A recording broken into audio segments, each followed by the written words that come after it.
welcome to another episode of Haga Plays. Today, I'm in Kungsbacka, a few kilometers outside of Gothenburg, at Bergsala's main office. That's right, that's Mario behind me, because today is the Switch pre-launch event. Bergsala is Nintendo's distributor in Scandinavia, and the two companies have a very fascinating history together. It started literally with two guys going to Japan, seeing the Game & Watch, and deciding to sell them in Sweden. This was so lucrative that when Bergsala got wind of the Famicom, they began negotiations for Nintendo to manufacture a Swedish-spec Famicom. Sweden could have been the first country outside of Japan to have the Famicom if it wasn't for one thing, the NES. But that's a story for a different day. If the attendance at this event is anything to go by, the Switch has a very bright future. I showed up at this place when it opened at 9 o'clock, and it is currently 11:30.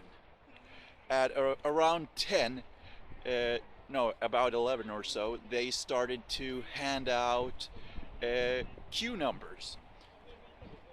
They started to do that after like an hour or two. And I have number 254. That means that I'm not going to get in for another 2 hours. And I'm not sure if you can see this, but it's actually snowing. So I'm doing this for you people.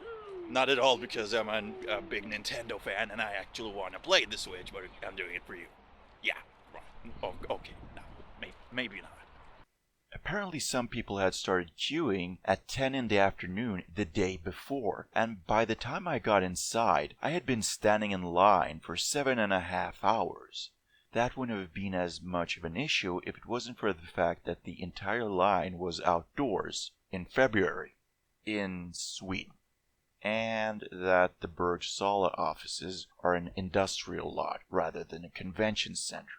So basically it was cold, there was nowhere to sit, and because there were no electric sockets available, there was nothing to do. That being said, once inside, the Nintendo crew was super pleasant. They offered free warm beverages and Cinnabons, and when you stood in line to play a game, they'd walk up to you and conversate. When I mentioned that I have a YouTube channel and that my battery was low, they quickly tried to locate a charger. Unfortunately, all of the employees had iPhones, so they couldn't help me, but still, their effort is well appreciated. Before I get to the games, I'm going to talk about my impressions of the machine itself. The first thing you'll notice about the Switch is that it's way smaller than you might think. Without the Joy-Cons hooked on, it's way smaller than an iPad. I'd rather compare it to one of those monstrously big smartphones. In other words, it's still too big for your pocket, but it should definitely fit in a satchel bag, or if you're a lady, a purse. Another thing I noticed was the absolutely gorgeous screen. The image quality was excellent by every conceivable metric. It's bright, sharp, has great contrast, and generally it looks good from any angle. Some people have been bothered by the fact that it's just 720p, but at that screen size, most people won't be able to tell the difference between 720 and 1080. In terms of controllers, I got to play the Switch in 3 different ways. First off was the Switch in the full-blown portable mode. The Switch itself is really light, so it's in no way straining on your shoulders to hold it up and play on it. And the light weight doesn't come at the price of rigidity. The console feels very solid and well put together. While it's small and compact, it's by no means too small to be comfortable. The analog sticks are far superior to the sliding nubs on the 3DS, and the upper and lower shoulder buttons aren't as annoyingly far spaced out as on the Wii U gamepad. Did, however, feel a bit too thin in my hand. I would have appreciated a slightly thicker profile for the actual Joy-Cons. That being said, it's no deal breaker for me. I then played using the Pro controller, and by God, this is definitely one of the finest controllers to have ever been released. They're superbly comfortable to hold. The analog sticks are even better than on the Joy-Cons. The D-pad is big and pressing it feels strangely direct and satisfying. The 4 face buttons are really big and chunky, and yet again, pressing them feels very direct. They fit firmly in their sockets and don't rattle around like on, let's say, the GameCube or Xbox 360. Finally, I played holding just one Joy-Con. I only played 1-2 Switch, so I can't really say how well it would work in a complex 3D game like Mario Kart. What I can tell you is, however, that it feels considerably more comfortable than I thought. The analog stick as well as the buttons are easy to reach, and overall it's nicer than holding your Wiimote vertically. Unfortunately, I didn't get the opportunity to play using the Joy-Con grip, so I can't really say too much about that. As a racing fan, I have a really big complaint against all of those controller layouts, and that is that they lack analog triggers. This omission is a less than brilliant compromise, as you really need an analog throttle and brakes to play more technical racing games. It's small things like these that might scare away third-party developers. Let's carry on to the games, shall we?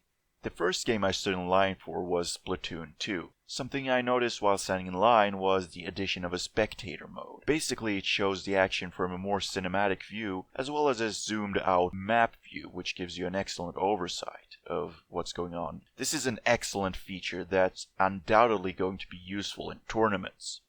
While the differences from the last game by no means are revolutionary, I'd definitely say it's worthy of your money. If the jetpack is anything to go by, the new special moves are an improvement over the last game, and running around with twin guns just feels badass all around. Just zooming around with that jetpack and shooting out grenades, because yes, when you fly the jetpack your default weapon is a grenade launcher. You basically feel like a World War II bomber's laying waste to everything in his way. While the visual bump in the game isn't massive, that is kind to be expected of a game with such stylized graphics. The main thing I noticed was that where the environments in the original game were surrounded by generic concrete walls, in this game they're replaced by facades of buildings. And you can actually see through the windows of these buildings and see what's inside. It's a small touch that brings life to the environment. The next game was Breath of the Wild, and all I can say is, believe the hype. The world is massive, it's gorgeous, and it's open. Basically, when I got my hands on the controller, I rushed past any dialogue and story elements that I could. I got my hands on a big axe, and I began running towards Death Mountain. Some people have been worried that the big world will result in it feeling empty and lifeless, but that's definitely not the case. The world is full of things that are interesting to look at and things to do. While I've been following new info on this game for quite some time, I was genuinely surprised when I, less than 5 minutes after starting the game, killed some enemies and got access to the bow and arrows that they were carrying. Nintendo putting this much trust in the abilities of their fans is a welcome departure from the hand-holding of the Wii U era. When I went to the event, I had a strong intention to play ARMS, as it seems to be a really interesting game, and it would allow me to try out the machine's motion controls. However, Bergsala made the bizarre decision of giving people specific time slots to play Zelda and nothing else, so I was basically forced to leave the ARMS queue when I was next in line to play it. By the time I had quit playing Zelda, I had nowhere near enough time to stand in line again, so I had to play 1-2 Switch instead. Fortunately, I did get to watch others play, and I'd say that it's every bit as deep as Nintendo said it is. When watching others play, it was quite obvious of which players had a mindset of a Wii Sports boxing fan and which had the mindset of Smash Bros. Or even Street Fighter players. Basically, players who just feverishly waggled got their asses kicked, while those who actually had some sort of strategy were way more successful. A cool feature that wasn't obvious in the Switch reveal trailer is that players not only are able to select different characters with different fighting styles, on top of that, they were able to select one of several weapons separately for each arm. This is something that seems to have added a whole new dimension of strategy. The final game I played was 1-2 Switch. I only got to play the balls in the box minigame, and to be honest, this was by no means anything special. Sure, the HD Rumble did its job. It really made it feel like a set number of balls that are moving around inside a box. But I honestly can't see this game having any long-lasting appeal. So, what are my impressions? Should you buy a Switch? Of course, like I said in my previous video, it's all down to your needs. If you never play on the go and on top of that don't like Nintendo's first-party lineup, then I'd say no, don't buy it. But for absolutely everyone else, I'd say yes. The console has a unique hook that many gamers have been clamoring for decades. And the machine is superbly well thought out and put together. The lineup of exclusives for the first 8 months alone looked promising enough to justify a purchase. So those were my thoughts on the machine. So let me know, are you getting the Switch? If yes, then what games are you going to get for it? If no, then please let me know why. And of course, don't forget to like and subscribe. This has been Jacob Holgerson, signing out.